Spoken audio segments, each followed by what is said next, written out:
मोनसे दुखुनांथाव खौरां सासे लाइमोन सिख्लाया गावनि जिउखौ फोजोबना लादों। आसामनि बरपेटा र'डआव सासे लाइमोन सिख्लाया गावनि जिउखौ गावनो फोजोबना लादों। जिउ फोजोबना लानाय सिख्लानि मुङा फुजा सरकार आरो 23 बोसोर बैसोनि होनना मिथिनो मोननाय जादों। थांनाय 25 मार्च शुक्रबार खालि मोनाबिलिनि समाव बे दुखुनांथाव जाथाया जादों। मिथिनो मोननाय बादिब्ला जिउ फोजोबना लानाय फुजा सरकारा सा बरपेटा र'डनि मेघना कमप्लेक्सआव थानाय मोनसे पार्लाराव खामानि मावोमोन। बरपेटा र'डनि सिमलागुरि पुलिस थानानि बेन्दोंआव थानाय ज्योतिनगरनि डालिम दास मुंनि सासे सुबुंनि न'आव बे सिख्लाया भाराटिया हिसाबै थायोमोन। बे सिख्लाया गावनि भारा थानाय न'आव मैया मोनाबिलि समाव गोदोनायाव दुरुंजों फासि नांना गावनि जिउखौ फोजोबना लायो। उनावहाय सिमलागुरि पुलिसआ जाथाय जानाय जायगायाव नुजाथि होयो आरो गोथै देहाखौ नायबिजिरनो थाखाय गबरदना थानासिम लानानै फैयो। बे सिख्लाया मा जाहोननि थाखाय आरो मानो गावनि जिउखौ फोजोबना लाखो बेखौ दासिमबो रोखायै मिथिनाय जाथ'वाखै। पुलिसआ दा बेनि सायाव गोख्रोङै नायबिजिरगासिनो दं। মানে পূজা সরকার বলে ছোৱালীটা বিউটি পাৰ্লাৰত কাম কৰে। মই শুই আছিলোঁ ওপৰত 3:15 3:30 ভিতৰত এনে শুনিছোঁ। এই জায়গাটির নাম কি? জ্যোতিনগৰ। আচ্ছা, জ্যোতিনগৰ ঘটনা সেয়ে মানে পাছত যাই এই লগৰ ছোৱালীটো যাই মোক মাতবা ধৰলা খুৰাকৈ। তেতিয়া আহি চাওঁতে আহি চাই মই এনেকুৱা এই কথাটো কোৱাৰ লগে লগে এই মালিকটো আহি পেলাই নুমে দিবা সেইটোৱে আৰু। কেইজনী ছোৱালী থাকে? দুজন থাকে এখন দুটা দুয়ে। বাকীজন নাছিল লগত? হা, বাকীজনৰ লগত নাছিল নেকি? দুই একেলগে আহিছে। আচ্ছা, আহি এবাৰ থৈ যাই তাই বোলে ঘৰত যাম বোলে সেই তাই আৰু বিউটি পাৰ্লাৰৰ পইচা আনিব আহিছে লগত। পইচা আনি চাই সেই কৰি আচ্ছা, বডিটো কোনে কাটিলে? কোনে নুমালে? কোনে নুমালেতো সেই মালিকটোৱে আহি নুমাইছে। মানে ক'ৰ মালিক? বিউটি পাৰ্লাৰৰ। আপোনাক জনাইছিল না? মোক একো জানা না, মই তেওঁক কথাটো ক'লোঁ বোলে এনে হৈছে যাওঁ আহিতে সি নুমিয়ে দিছে। আৰু পুলিচ আহিছিল না সেই সময়ত? পুলিচ সি নিজে যায় আৰু পুলিচ মাতি আনিছে। ডেড বডি আঘাত চাঘাতৰ চিন আছে নেকি? মই সেইবিলাক চোৱা নাই আৰু মই ডেড বডি চাওঁ অলপ ভয় লাগে, মই সেইবিলাক চোৱা নাই।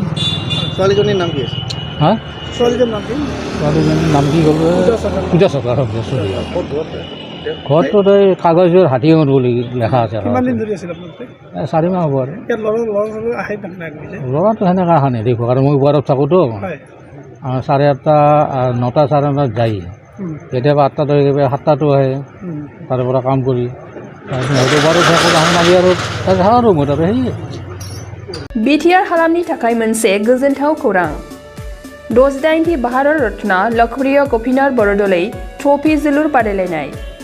बे बादायलायनायखौ गिबि खेबनि थाखाय बिटिआरनि सिङाव थानाय चिरां जिल्लायाव सोलिफुबाय थानाय मार्च दाननि गेजेराव खुंफुंनाय जागोन। Guwahati sports association in association with Subunthi फाउन्डेशननि बानजायनायाव देग्लाय चिरां थाइखाजरानि राइन' क्लाब गेलेग्रा फोथाराव 2022 इं 25 मार्चनिफ्राय जागायनानै 30 मार्चसिम जोबथा बादायलायनाय जागोन।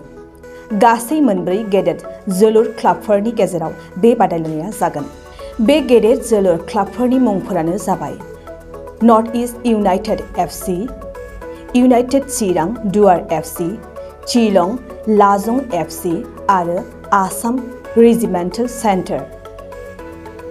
बादायलायनायनि सम खाना होखानाय बादियै 25 मार्च खालि नर्थ इस्ट इउनाइटेड एफसी आरो United Chirang Duar FC, 26 March खालि शिलं लाजं एफसी आरो आसाम रेजिमेन्टेल सेन्टार, 27 मार्च खालि नर्थ इस्ट इउनाइटेड एफसी आरो आसाम रेजिमेन्टेल सेन्टार, 28 मार्च खालि इउनाइटेड चिरां दुवार एफसी आरो शिलं लाजं एफसी, 29 मार्च खालि आसाम रेजिमेन्टेल सेन्टार आरो United Chirang Duar FC, 30 March खालि नर्थ इस्ट इउनाइटेड एफसी आरो शिलं लाजं एफसीनि गेजेराव बे बादायलायनाया जागोन।